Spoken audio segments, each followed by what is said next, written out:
Yeah, yeah, yeah. The maple kind. Yeah. Okay. I'm doggone crazy here, and I'm actually here with him to talk to you about Blood Bowl. Obviously, it's been re-released. Games Workshop, it's great news that they are supporting the specialist range of games again. We all love that, of course, but they don't support it quick enough, well enough, really, do they? No. I mean, like, you've got like the changing rules of star players, and like we've seen already with some of the re-release stuff that's come out with like Morgan Frog and like his skills and some of the other star players' skills and things, the things they have access to, maybe the teams they can play for, things like that have changed over the years, and we'd like a concrete, download of the facts and the rules, the current. And it would be nice if all of that could sort of be together with the star player stuff. Most of the teams are indeed a current download, so that's the thing at least. Okay, the Teams of Legend, I think the PDF is called.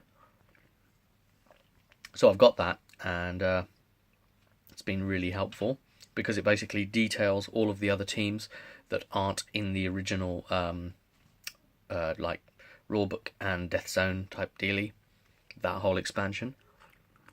Of course, this is Death Zone Season 1, so we'll see if they do it by seasons or come out with Dungeon Bowl. Was it? Yeah, anyhow, I had the original Blood Bowl, loved it. Yeah, never got to play with anyone else, of course, that's the big problem that a lot of people had. But, I did test games, team against team, that sort of thing.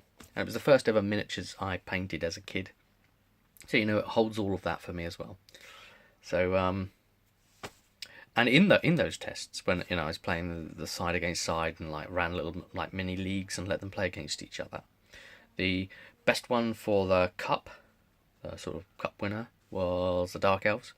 And the strongest overall in the league, which is just basically like, football association or soccer type leagues, play each other twice in a season, 3 points for a win, 1 point for a draw, none for a loss, was Wood Elves.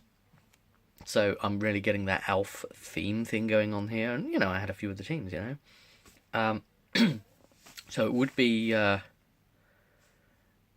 it did actually concur with what was the strongest tier of teams and stuff. Dark elves and things were considered a really high tier team, whereas like halflings were the very lowest tier.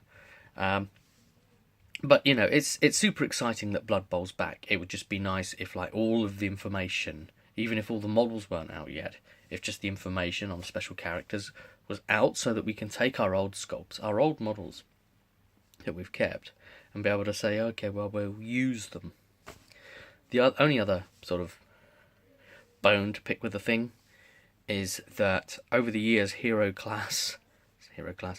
scale has been going up in scale. Its scale has jaggedly been arisen, and with that comes, basically bigger models. When you end up with new generational models that just have limbs and even the size of their heads and just everything much bigger than generations before. So the scale's kind of getting out of control now.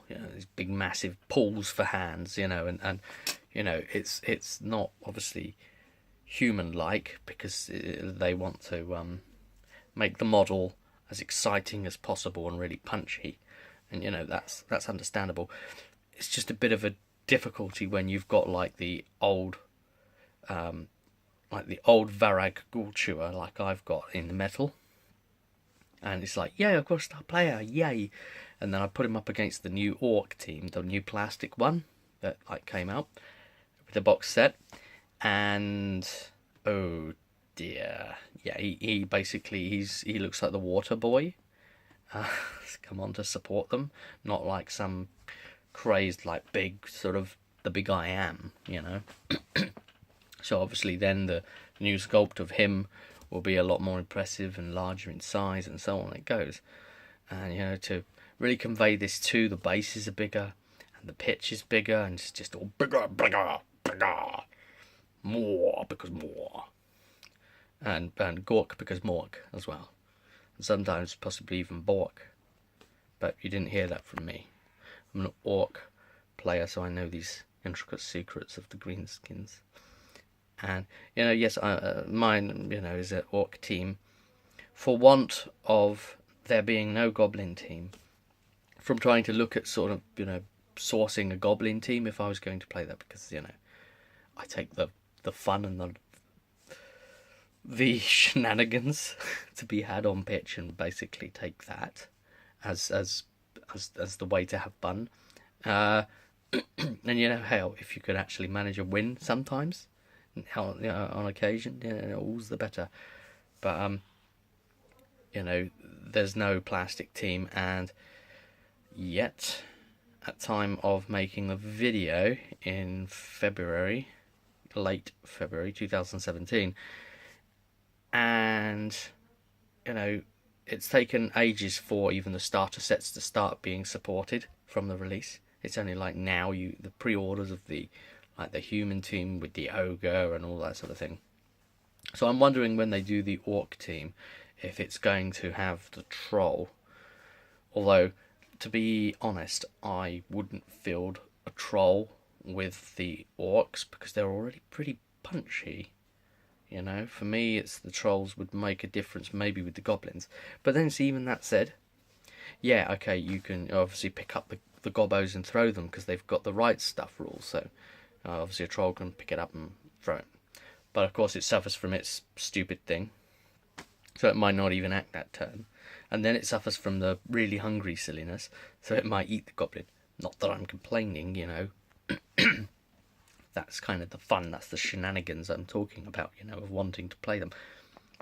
But, the usage of a troll, it makes a lot more sense with the goblins, but it isn't as good when compared to, say, I can't believe I'm going to say this, the halflings with their tree man. We've got one player in our group who's going to be playing the halfling team, and,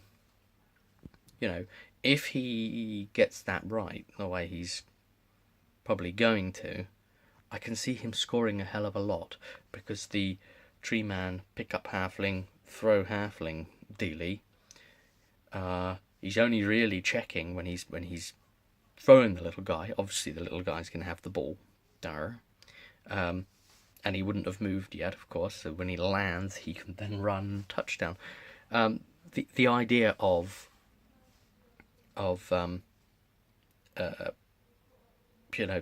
throwing the little guy, he's only rolling to see if there's going to be a fumble, so and whatever he'd fumble them, and if it's a fumble, then it will fumble obviously from his own throwing square, and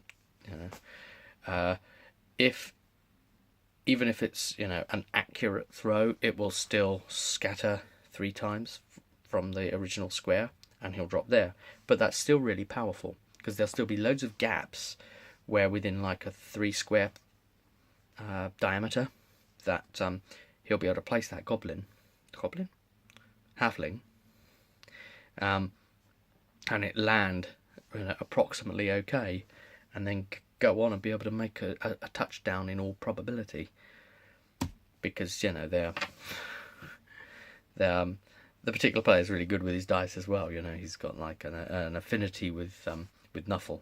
Nuffle's the god of the dice. Keep up. And so when you actually think about it, they could score a lot. But the thing with Blood Bowl is not necessarily, you could score, but sometimes it's about like when you score, because it's 8 turns per half. So it's about like not leaving necessarily enough time for the opponent to be able to hurt you real bad. I've seen some managers say, they're taking a lot of time in midfield now. We're not going to break their cage. let them score the touchdown so that we can counter-attack now. Basically gain possession and start making the play, which I suppose is a factor that's going to come about if you have a 16-turn game. That's what's going to happen. The other thing that people have to take into account when they think of Blood Bowl, and the Jervis Johnson change, of course, the turnover rule, and not to go all like crazy, like okay, bad things are happening, and I've lost my turn. Oh geez, this game is crap, because you've got to go in accepting that the probabilities are against you straight away, and then you've got to further accept that you need to do the safer bet options first. Okay, so all the things like the movement, just moving, A to B, just get those moves out of the way, because as soon as you've suffered a turnover, all your guys are not going to be able to go. So get those safe moves out of the way, and then start doing the things that might go wrong. Or you've got to assume it's going to go wrong as soon as there's a probability attached, and as soon as you start doing that, you're okay as a head coach, because you can start sort of playing those odds and accepting them. And terrible things will happen sometimes. So anyway, we are going to be playing a league of it. I don't know how much coverage I'm going to be giving that league, of course. We'll see, everybody's busy and stuff. We'll see what time we can spare. But even if I don't do like a solid video about the whole thing, I'll probably do some videos sometimes about it, and I'll definitely do a video about the Gazette. So what I've done is I've started a Gazette for the group, basically. So it's a private, fun Gazette so that we can track our league play with Blood Bowl. So it's just going to be about our teams, about our league, and that. And I'm writing all of these articles, all of these different alter egos, reporters and things. And the other players in the group are invited to do the same. Should they wish to, they can do it. And we'll all basically create something. We're doing the pre-season special at the moment, and just a little something to show at the end of it, and be able to like read it back and see all the other articles and stuff you maybe weren't involved in and things, and it just records the season gazette by gazette, so that when you're done playing and all of when it's over and you've wrapped, you'll be able to have something you can look back on, and something you've created. And the theme of it's going to be obviously comedy, so it's going to be fantasy sport satire, so which Blood Bowl is meant to be anyway. So yeah, I think that's looking quite promising, and going to be a laugh, and I'll make it publicly available. So what I'm going to do is I'll make a video, and then probably put a linky thing in the underneathy thing. Won't be in this video, and it will basically celebrate the fact that the issue 1 of the Gazette is out, and you'll be able to read along the stupidity as well of what we're doing. So yeah, halflings are going to actually be potentially quite strong in this player's hands. So not necessarily the bad rep that they would always have. And tactically, also this particular player was saying that he doesn't necessarily think that the halflings should be allowed to progress their experience too far, so that their team value doesn't go up too high, so that they can keep being the underdog and get those bonuses by being the underdog in their games. I can see that obviously the tactical reasoning behind that too. I suppose that's halflings for you. It's yeah. I'm going to play the orcs. It's like a maximum smashage and keep them on. Try and keep them on as long as they're still standing. I'm not going to worry too much about team value and that, unless things look like they're going out of control, and I'm getting seriously impaired compared to everyone else, and I'm like super powering over them all. Then I might take a look into it. But yeah, the different running of leagues. So we'll have a league, so it'll be that sort of Premiership type of thing. Play each other twice and run a league that way. That's the one we've got confirmed. And then I would suggest to our commissioner that we do something like, say, take the top 4 teams from that, and obviously that'd be a cup, a thing that you win, a league trophy you win as well, just winning that league, coming top of it. But then, saying to the commissioner, hey, let's take the 4 best teams and let them do playoffs now for like a grand extra bonusy finally thing. And it would be a bit like soccer teams going into Europe, out of the Premiership and into Europe and getting to the champions of this and that. It's not quite the same, obviously, but letting the playoff go like that sort of thing. If there was other Blood Bowl teams, leagues around, and we had a friendly open dialogue, we could then kind of do a sort of European Championships type thing where like the winners and however many runners up of their league get to be entered into a dealy-do with our teams. So it's like that. It would be great to be able to have that crossover type deal. Obviously, the thing is, Blood Bowl's been supported very much with like online play through like Fumble. And so that's been a big thing over the years as well. All the time Games Workshop haven't been supporting it. So, and then of course there's the Blood Bowl, if you didn't know, the computer games that are out on like PS4 and Steam and that kind of thing. And there's Blood Bowl 1 and Blood Bowl 2. So yeah. So anyway, there's your information download on sort of what's going on with Blood Bowl, and there'll be some sort of supporty coverage, and of course the Gazette coming. And then, here's to my orcs, and a good fun campaign that gets to have a satisfying conclusion. And we'll see who's good and who's not, but we should have quite a lot of teams.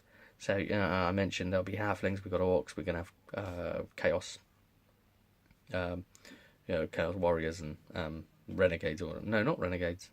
The chaos chosen. That's what the team's called, isn't it? Khemri, shambling undead, human, dark elf, dwarf. So elf union. So yeah, I mean there's a bit of a spread going on there. So we'll see how that looks, and we'll see how many coaches we end up settling on as well. Right, okay, we'll leave it there, and until next time, I'll see you at the table or on the pitch.